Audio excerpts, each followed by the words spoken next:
అంశు,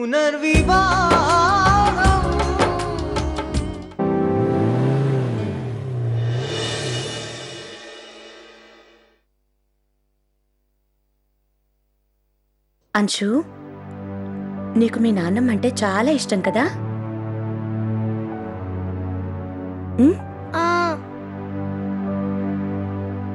మరి నువ్వు తనని చూసి చాలా నేర్చుకోవాలి కదా. మరి తనలాగే అవ్వాలి నువ్వు. ఎవరైనా ఏదైనా తప్పు చేశారనుకో, వాళ్ళని వెంటనే క్షమించేయాలి కదా. కదా అంశు? కాదు. మీ డాడీ ఈ రోజు వరకు పల్లవి పావనీలకి మాత్రమే గిఫ్ట్లు ఇచ్చారు. బాయ్స్కి ఏ గిఫ్ట్లు ఇవ్వాలో పాప ఆయనకి ఇప్పటి వరకు తెలియదు కదా. మగపిల్లలకి ఏ టాయ్స్ నచ్చుతాయో తనకి తెలీదు. కాబట్టి ఈ పొరపాటు తెలియకుండా జరిగిపోయింది. ఆయన్ని క్షమించు. నువ్వింకా తన మీద కోపంతో మాట్లాడకుండా ఉన్నావు అనుకో, నువ్వు కూడా తప్పు చేసినట్టు అవుతుంది కదా. ఏదో ఒకటి మాట్లాడు.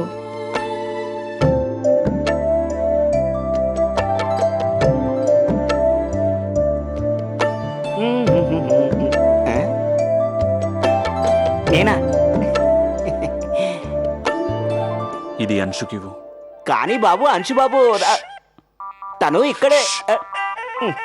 చెప్పింది చేయి చాలు, వెళ్ళు. మీరు ఎలా చెప్తే అలాగా. అమ్మగారు, నేను లోపల రావచ్చా? రా. అంశు బాబు, ఇది చూడు. యశ్వంత్ బాబు నీకోసం ఏం తెచ్చారో. అరే, నీకోసం తీసుకొచ్చారు, తీసుకో.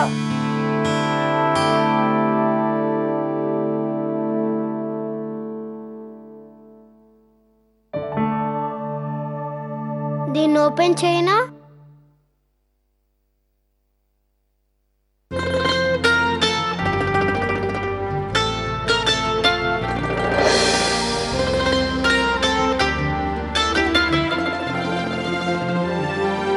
అమ్మా, నువ్వు కూడా నాకు హెల్ప్ చేయి.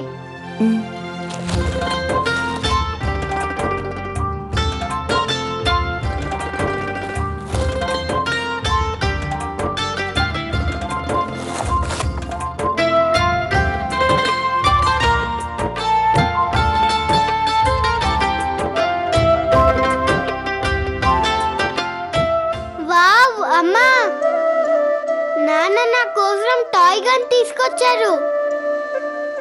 అంశు బాబు, మీ గన్ను చాలా బాగుంది. ఇది మామూలు గన్ కాదు, AK-47. ఐ లవ్ యూ నాన్న. అయ్య బాబోయ్, పోలీసు వాళ్ళు వచ్చారు. పారిపోవాలి, పారిపోవాల్సిందే. ఓర్ నాయనో, పోలీసులు ఎరగబడుతున్నారంటే మనం తప్పకుండా పారిపోవాల్సిందే.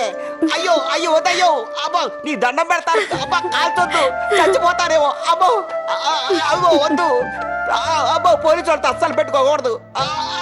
వద్దు బాబు, బాబు నీ దండం పెడతారు బాబు. అయ్యో అబ్బో.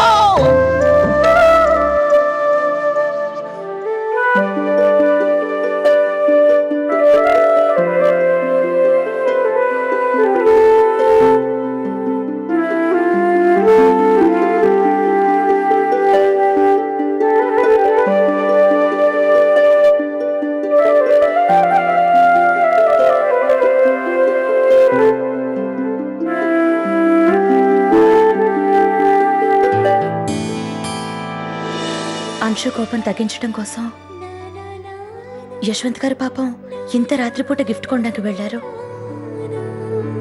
పునర్వివాహ